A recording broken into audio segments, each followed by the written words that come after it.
جس مجلس میں اللہ کے رسول کا ذکر ہوتا ہے تو اس مجلس پر اللہ عرشوں پہ ناز کرتے ہیں۔ ایک مرتبہ صحابہ کرام نے مسجد نبوی میں ایک مجلس لگا رکھی تھی، اور تھوڑی دیر کے بعد نبی پاک صلی اللہ علیہ وسلم تشریف لائے تو صحابہ سے پوچھا ما اجلسکم، یہ کیسی مجلس ہے، یہ کیسا جلسہ ہے، ما اجلسکم، کیوں بیٹھے ہو؟ تو صحابہ نے کہا قالوا جلسنا نذکر اللہ ونحمدہ علی ما ہدانا لدینہ ومن علینا بک، کہ ہم اس لیے بیٹھے ہیں کہ اللہ کی تعریف کریں، اس کی حمد و ثنا بیان کریں، اس کا شکر ادا کریں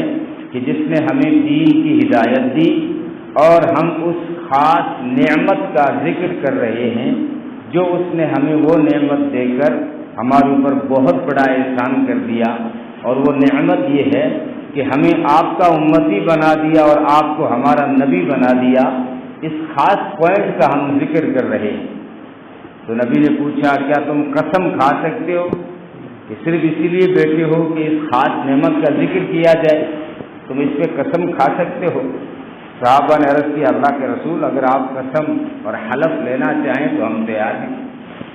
تو نبی نے فرمایا تمہاری صداقت پہ کوئی مجھے شک نہیں ہے،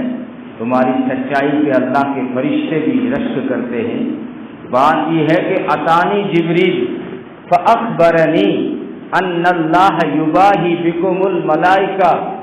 بات یہ ہے کہ ابھی جبریل آیا تھا اور وہ مجھے خبر دے کے گیا ہے کہ تمہاری وجہ سے اللہ عرش پر فرشتوں کے سامنے ناز کر رہا ہے۔ جس مجلس میں اللہ کے حبیب صلی اللہ علیہ وسلم کا ذکر ہوتا ہے وہ مجلس بڑی بابرکت ہوتی ہے۔ نبی کی سیرت ایک ایسا وسیع سمندر ہے، ایک ایسا بحر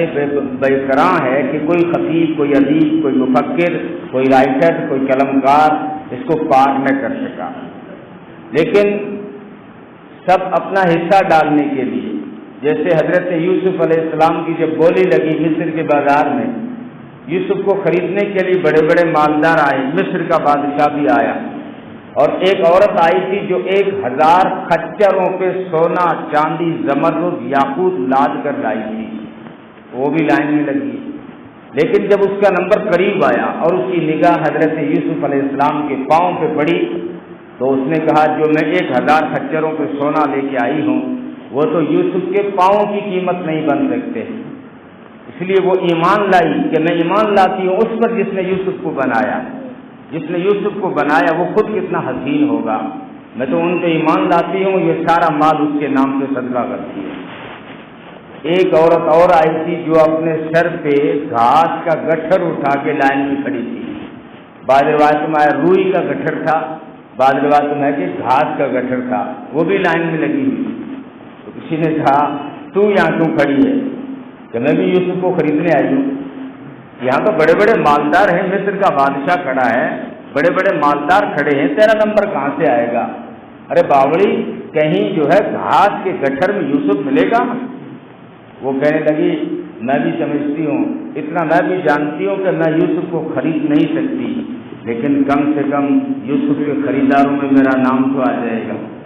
تو جو بھی سیرت بیان کر رہے ہیں کوئی نبی کی سیرت کا حق ادا نہیں کر سکتا۔